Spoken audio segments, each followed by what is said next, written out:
This podcast encourages and empowers you to create your own unique real story, develop your own unique real statement, and discover your own unique real self. The power is yours.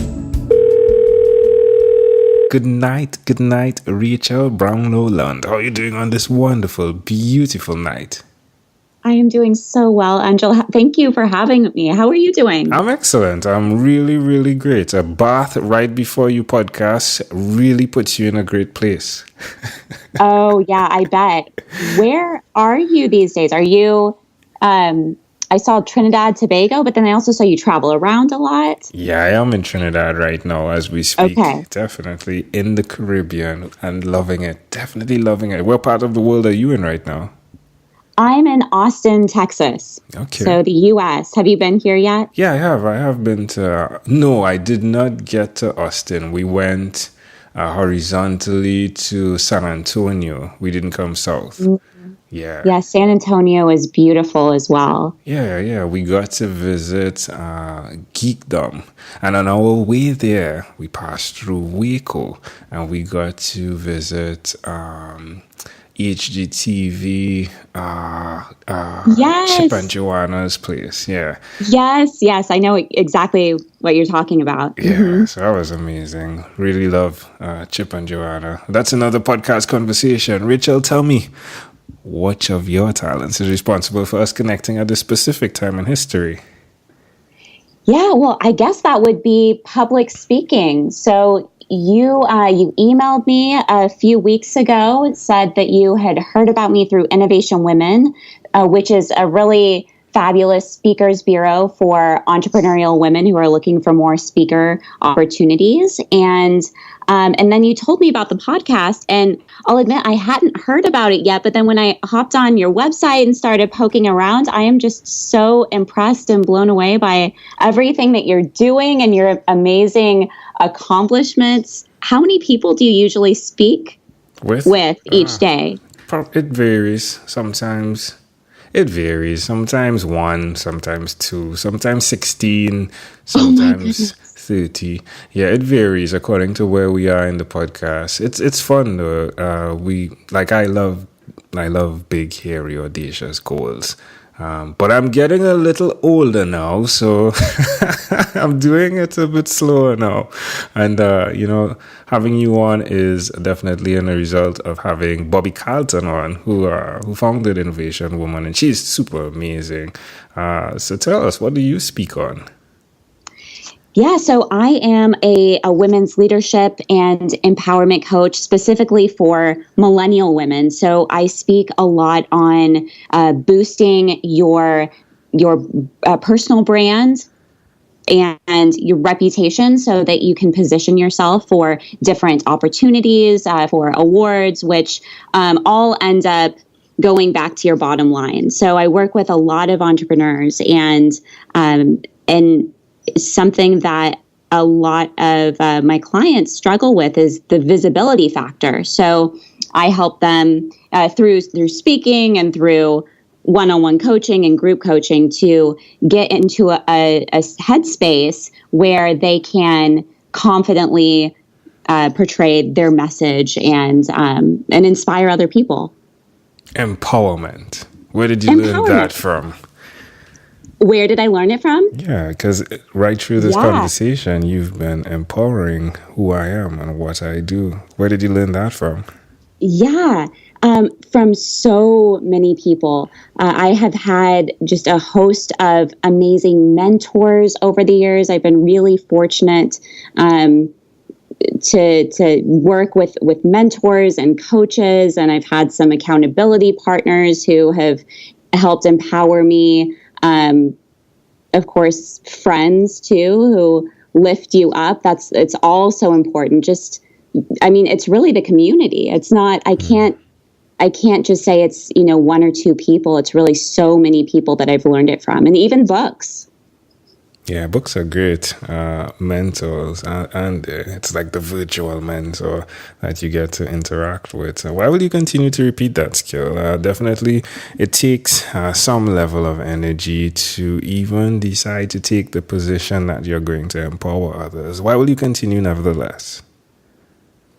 Well, my background is in entrepreneurship and in writing and editing. So I have been an entrepreneur for more than 10 years now, my entire career. So my last semester in college, I decided to just try my hand at it, become an entrepreneur. And along the way, I had some really great times and I had some really hard times as well. And so there was so much that I had to learn on my own.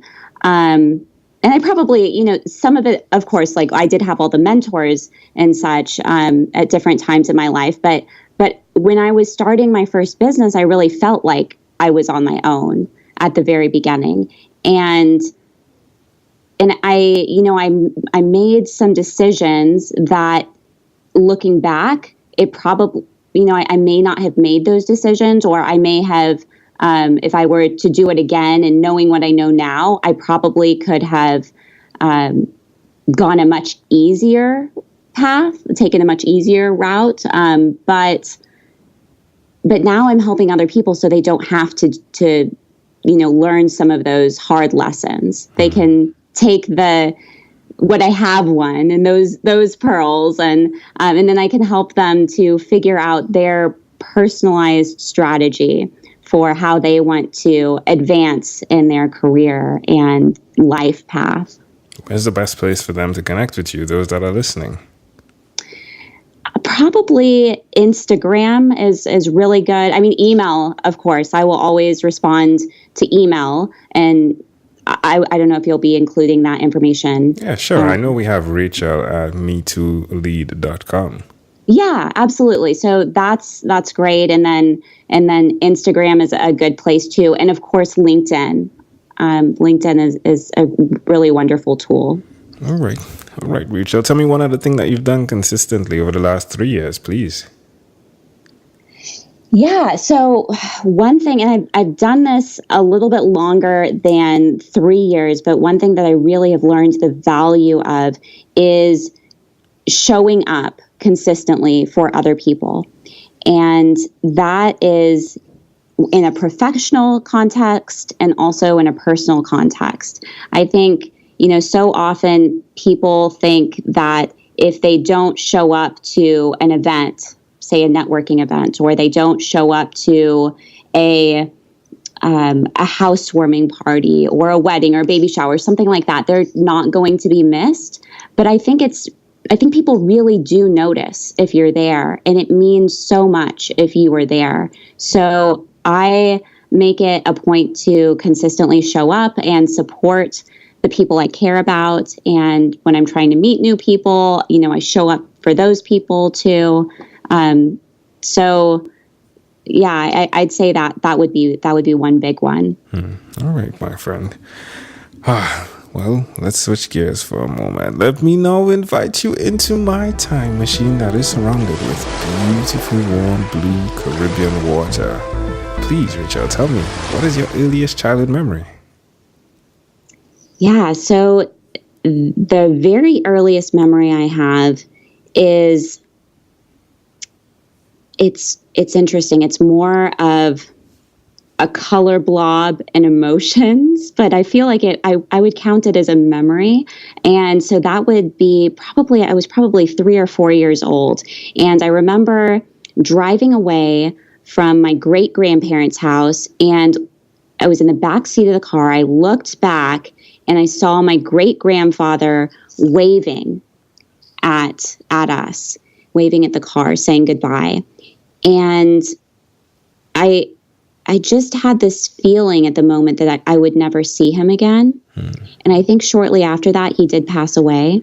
But that, I don't know, for some reason that it sticks with me. And it really is, it's not a full, vibrant color memory. It's kind of like color blobs. But but I don't know, maybe I guess I feel that memory.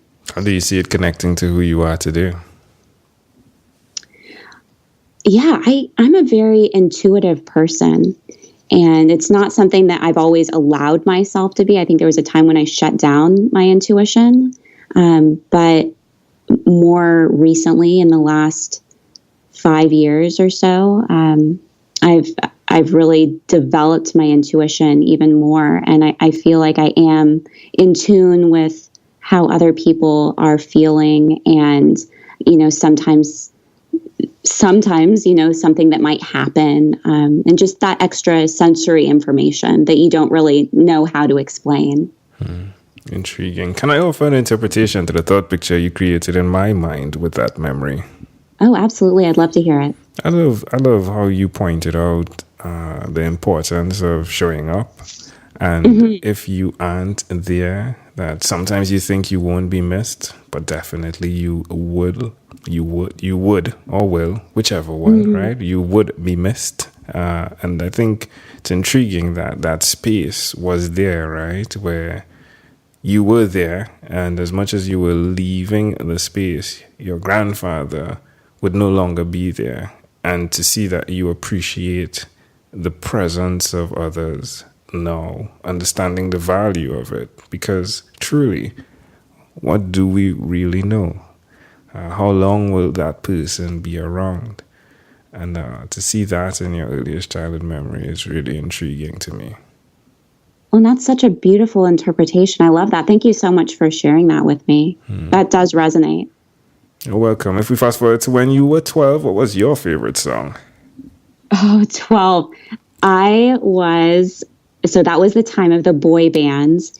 And I remember being in love with the band BB Mac. And so I would say probably the BB Mac song Back Here, which you probably, I would be very surprised if you even know what that song is. It's something that you probably would have had to be a 12-year-old girl in 2000 to know what that song was. But I think that was probably at the top of the list for sure.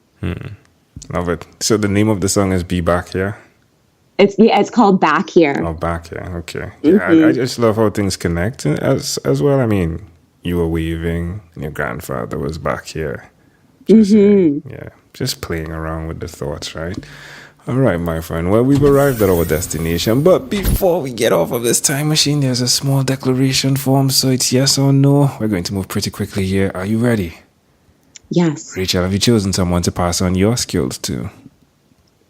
Can I say several people? Sure. Okay, several people. Are you married?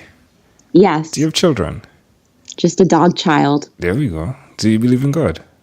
Yes. Do you have an inner circle of friends? Yes. Do you watch TV for more than 3 hours a day? No. How about 3 hours a week?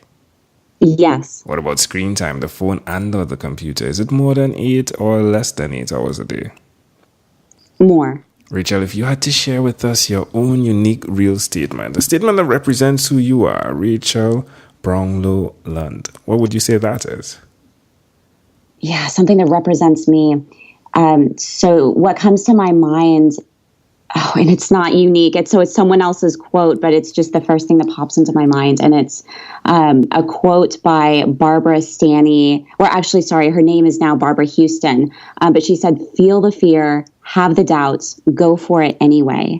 And it's such a powerful quote. I just feel it in my core. I think that really represents who I am. Love it. Rachel, this was a great pleasure. Before you leave, is there anything else you'd like to share with our amazing audience? Yeah, sure.